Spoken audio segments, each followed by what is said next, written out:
भारत माता की भारत माता की वंदे वंदे छत्रपती शिवाजी महाराज की धर्मवीर छत्रपती संभाजी महाराज की जय भवानी जय भवानी जय जय जय जय जय भवानी जय जय जय जय जय शिवाजी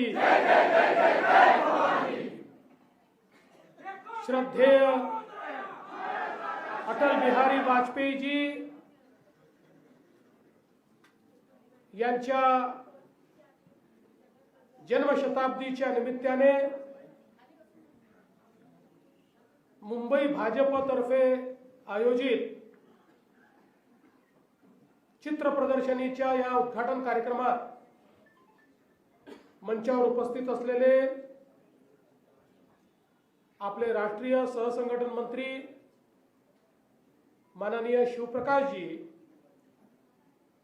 आपले अध्यक्ष आमदार अमित साटमजी, आमचे सहकारी मंत्री मंगलप्रभात लोढाजी, आमदार कालिदासजी कोळंबकर, विद्याताई ठाकूर, राजन सिंगजी, पवन त्रिपाठीजी, श्वेताताई पुरुळेकर, या ठिकाणी मंचावर उपस्थित आणि समोर उपस्थित भारतीय जनता पक्षाचे सर्व ज्येष्ठ श्रेष्ठ कार्यकर्ते, पदाधिकारी आणि उपस्थित सर्व भगिनी आणि बंधूंनो, सर्वप्रथम भारतरत्न श्रद्धेय अटल बिहारी वाजपेयीजी यांच्या जन्म जयंतीच्या निमित्ताने त्यांना मी मनपूर्वक नमन करतो। भारत मातेच्या या सुपुत्राने जवळजवळ 5 दशकांपेक्षा देखील जास्त काळ या देशाला दिशा देण्याचा प्रयत्न केला आणि खऱ्या अर्थानं आपले प्रधानमंत्री माननीय नरेंद्र मोदीजी यांनी जो नवभारत तयार केला, त्या नवभारताचा पायवा रचणारे हे श्रद्धेय अटल बिहारी वाजपेयीजी होते। आणि म्हणूनच आपण जर त्यांचा एकूण जीवनपट बघितला तर एक स्वयंसेवक म्हणून, एक पत्रकार म्हणून, एक हिंदू चिंतक म्हणून, एक कवी म्हणून, एक साहित्यिक म्हणून, एक राजकारणी म्हणून, एक अर्थशास्त्री म्हणून वेगवेगळ्या पद्धतीनं त्यांनी केलेलं काम, खरं म्हणजे ते केवळ नेता नव्हते, तर इंग्रजीतला शब्द आहे स्टेट्समन। अटल बिहारी वाजपेयीजी वॉज अ स्टेट्समन। आणि आपण बघा की या भारतीय जनता पक्षाला ज्या प्रकारे त्यांनी विपरीत काळामध्ये नेतृत्व दिलं, दिशा दिली आणि सातत्याने हिंदुत्वाची संकल्पना मांडत असताना त्याचा जो व्यापक विचार आहे, त्या व्यापक हिंदुत्वाच्या विचारापासनं कधी तडजोड ही अटल बिहारी वाजपेयीजींनी केली नाही। पहिल्यांदा ज्यावेळेस ते परराष्ट्र मंत्री बनले त्यावेळेस खऱ्या अर्थानं भारताचं परराष्ट्र धोरण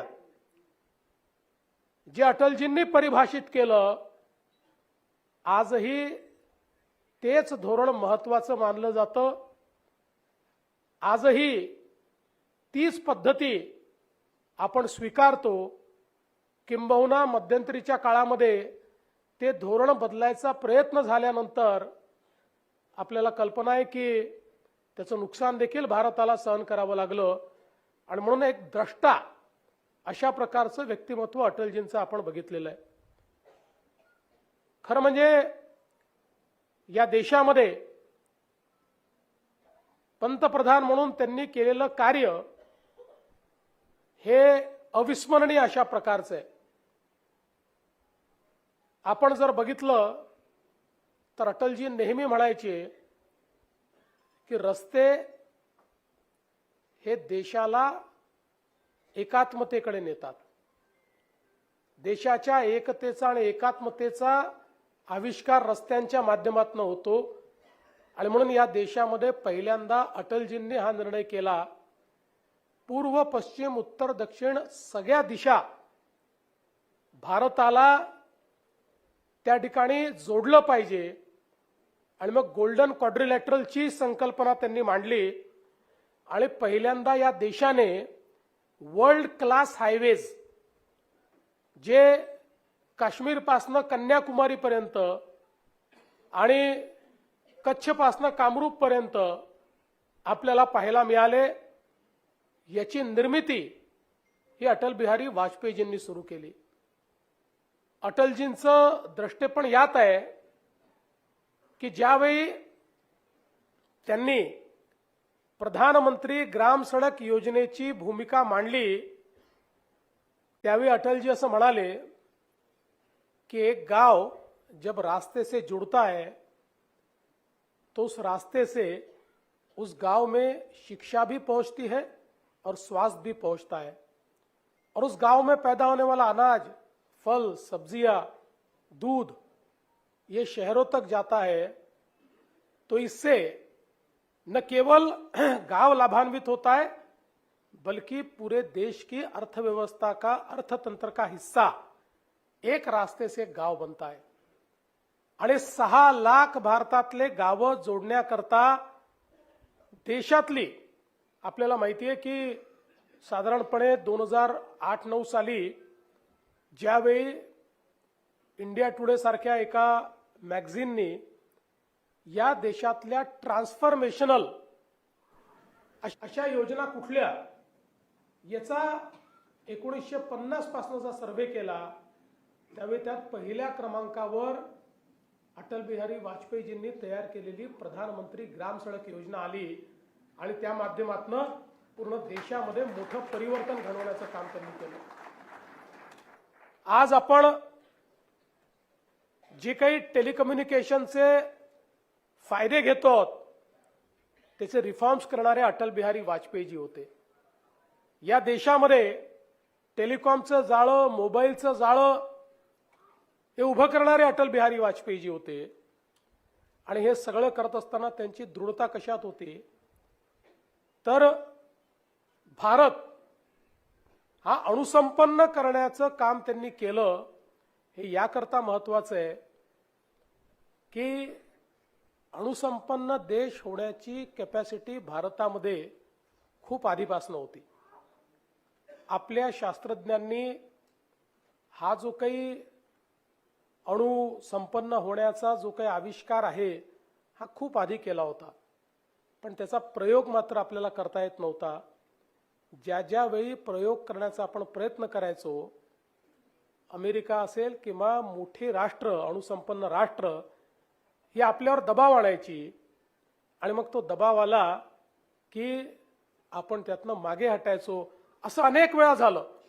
पूर्ण तयारी भारताने अणुविस्फोटाची केली आणि मोठ्या राष्ट्रांनी दबाव आणल्यानंतर आपले त्या काळचे प्रधानमंत्री हे मागे सरले. त्यांनी त्या दबावाला बळी पडून भारताला अणुसंपन्न राष्ट्र केलं नाही. पण अटल बिहारी वाजपेयीजी हे नेहमी असं म्हणायचे की जगामध्ये जो बलवान आहे तोच शांती प्रस्थापित करू शकतो. त्यामुळे बलवान असणं हेच शांतीकडे जाण्याचा मार्ग आहे. अटलजींनी निर्णय केला आणि इतकी सुंदर त्या ठिकाणी अणुविस्फोटाची रचना केली की अमेरिकेसारख्या देशालाही शेवटपर्यंत समजलं नाही की अणुविस्फोट होतोय. त्यांनी इतक्या मोठ्या प्रमाणात त्या काळामध्ये सॅटेलाइटच्या मदतीने सर्व प्रकारचे सर्व्हिलन्स केले. पण ज्या दिवशी अणुविस्फोट झाला तो झाल्यानंतरच जगाला कळलं की आता जगामध्ये एक बलशाली देश, एक अणुसंपन्न देश हा भारत तयार झालेला आहे आणि त्यातून भारताची दृढता तर त्यांनी दाखवलीच. पण ज्यावेळी हे सगळं झालं त्यावेळी त्यांना सातत्याने हे फिलर्स येत होते की अणुविस्फोट केला तर जग तुम्हाला वाळीत टाकेल, अणुविस्फोट केला तर जग तुम्हाला बहिष्कृत करेल. आणि झालंय तसंच. आपण अणुविस्फोट केल्यानंतर अमेरिका, युरोप, जपान सगळ्या देशांनी सांगितलं आता भारतासोबतचे आर्थिक व्यवहार आम्ही समाप्त करतो आहोत. आता भारतासोबत कुठलाही करार नाही, भारतासोबत व्यापार नाही, भारताला मदत नाही. अशा पद्धतीनं एक प्रकारे भारताला बहिष्कृत करण्याचं काम आंतरराष्ट्रीय समुदायाने केलं. अटलजींना विचारलं की अटलजी आता भारताचं काय होणार, तेव्हा अटलजी म्हणाले 100 कोटीच्या भारताला जगाची आवश्यकता नाही आहे, 100 कोटीचा भारत ही जगाची आवश्यकता आहे, जगाला परत यावं लागेल. आणि अटलजींचं म्हणणं इतकं खरं ठरलं, भारताने कुठेही याचना केली नाही. हळूहळू प्रत्येक देशाला लक्षात आलं की या जगाचा विचार भारताशिवाय होत नाही. ही 100 कोटी लोक या जगामध्ये वेगळी केली जाऊ शकत नाही. आणि मग हळूहळू युनिलॅटरली भारताने मागणी न करता एकेका देशाने भारतावरचा जो काही त्या ठिकाणी सँक्शन्स होते ते उचलले आणि शेवटी संपूर्ण जगाने पुन्हा भारताला रिकॉग्निशन दिलं. भारतासोबत व्यापार, भारतासोबत व्यवहार हा सुरू केला. ही अटलजींची दृढता होती. आणि त्यात सगळ्यात महत्वाचं काय होतं तर ज्या काळामध्ये भारताला जगाने बहिष्कृत केलं त्यावेळी अर्थशास्त्री नसलेल्या अटलजींनी अशा प्रकारची अर्थव्यवस्था तयार केली की त्या सगळ्या काळांमध्ये आपली अर्थव्यवस्था 9%, 8%, 10% वाढली. आणि सगळ्यात महत्वाचं 2005 साली ज्यावेळी युपीएच्या सरकारने पहिली आर्थिक पाहणीचा अहवाल त्यांचा दाखल केला, त्या आर्थिक पाहणीच्या अहवालात त्यांनी लिहिलं की भारताची सर्वात वेगानं अर्थव्यवस्था ही अटल बिहारी वाजपेयींच्या काळात वाढली. आणि त्या काळामध्ये 6 कोटी जॉब्स, 6 कोटी रोजगार हे अटलजींनी तयार केले. म्हणजे जगाने ज्यावेळेस बहिष्कृत केलं आणि परिष्कृत केलं त्याही वेळी ठामपणे आपल्या अर्थव्यवस्थेला उभं करणारे अटलजी होते. आणि म्हणून अटलजी अर्थशास्त्री नव्हते पण त्यांना अर्थशास्त्र समजायचं. अटलजींना देशाच्या हिताचं काय आहे हे माहिती असायचं. आणि ज्या प्रकारे देशाचा मान सन्मान त्यांनी उंच केला, खऱ्या अर्थानं युनायटेड नेशन्समध्ये गेल्यानंतर सगळे देश आपल्या भाषेत बोलायचे पण भारत मात्र इंग्रजीत बोलायचा. अटल बिहारी वाजपेयी पहिले असे प्रधानमंत्री ठरले, पहिले असे नेते ठरले, परराष्ट्र मंत्री ठरले. त्यांनी ठामपणे सांगितलं मी पण माझ्या देशाच्या भाषेत बोलणार, तुम्ही माझ्याही भाषेचं ट्रान्सलेशन करा. आणि हिंदीमध्ये त्या ठिकाणी भाषण केलं. आणि तेव्हापासनं युनायटेड नेशनमध्ये हिंदीचंही ट्रान्सलेशन सुरू झालं आणि हिंदी भाषेला, भारतीय भाषेला पहिल्यांदा रिकॉग्निशन त्या ठिकाणी मिळालं. आपल्याला माहिती आहे अटलजींना अनेक भाषा ज्ञात होत्या. अटलजींना सातत्याने ते आपल्या लोकसभेमध्ये जे थिरुवेलुवर आहेत, सगळ्यात महान कवी आपल्या तमिळनाडूचे, त्यांचे जे कुरल आहेत थिरुकुलर, ते त्या ठिकाणी सातत्याने सांगायचे. त्याचवेळी महाराष्ट्रामध्ये आल्यानंतर ते मराठीमध्ये बोलायचे, बंगालमध्ये गेल्यानंतर बंगालीत बोलायचे. आणि सगळ्या प्रकारच्या साहित्यांचा त्यांना प्रचंड अभ्यास होता. महाराष्ट्रामध्ये आल्यानंतर तो काळ असा होता की ज्यावेळी कदाचित सुरक्षेचे इतके प्रॉब्लेमही नव्हते पण अटलजींनी याच मुंबईमध्ये थिएटरमध्ये बसून मराठी नाटकं पाहिलेली आहेत. अशा प्रकारचे अटल बिहारी वाजपेयीजी होते. अतिशय आपल्याला माहिती आहे की अटलजींचा एकूण औरा असा होता की ज्यावेळी नरसिंहराव देशाचे प्रधानमंत्री होते आणि पाकिस्तानच्या विरुद्ध भूमिका मांडण्याकरता युनायटेड नेशनमध्ये कोणाला पाठवायचं, त्यावेळी नरसिंहरावांनी आपल्या परराष्ट्र मंत्र्याला पाठवलं नाही. तेव्हाचे विरोधी पक्षनेते असलेल्या अटल बिहारी वाजपेयींना विनंती केली की अटलजी, भारताची भूमिका तुम्ही योग्य प्रकारे मांडू शकाल आणि अटलजींनी ती स्वीकारली आणि तिथे जाऊन भारताची भूमिका अटलजींनी अशी मांडली की त्या ठिकाणी झालेल्या वोटमध्ये सगळे देश भारतासोबत आले आणि पाकिस्तान वेगळा पडला. हे अटलजींचं कार्य होतं. आणि म्हणून अत्यंत कविमनाचे अटलजी, टूटे हुए सपने की सुने कौन सिसकी, पलकों पर ठिठकी, हार नहीं मानूंगा, रार नहीं ठानूंगा, काल के कपाल पर लिखता मिटाता हूं, गीत नया गाता हूं, गीत नया गाता हूं, हे सांगणारे अटल बिहारी वाजपेयी होते. आणि त्याच वेळी हमने कब काबुल में जाकर मस्जिदें तोड़ी, शत शत मानव हृदय जीतने का संकल्प, रग रग हिंदू मेरा परिचय, असं सांगणारे आणि हिंदुत्वाची व्याख्या काय आहे हे परिभाषित करणारे, ज्यांच्या रगारगामध्ये हिंदुत्व होतं, ते अटल बिहारी वाजपेयीजी होते. महाराष्ट्रामध्ये आल्यानंतर सावरकरांचं तेज, सावरकरांचा तप, सावरकरांची तलवार, सावरकरांचे तिखट विचार हे मांडणारे अटल बिहारी वाजपेयीजी होते. आणि खऱ्या अर्थानं या ठिकाणी जाज्वल्य देशाभिमान हा मांडत असताना ज्यावेळी लोकसभेमध्ये त्यांच्यावर अविश्वास प्रस्ताव आला, त्या अविश्वास प्रस्तावाला उत्तर देताना पार्टियां बनेगी बिगड़ेगी, सत्ता आएगी जाएगी, पर ये देश रहना चाहिए, हे म्हणणारे अटल बिहारी वाजपेयीजी होते.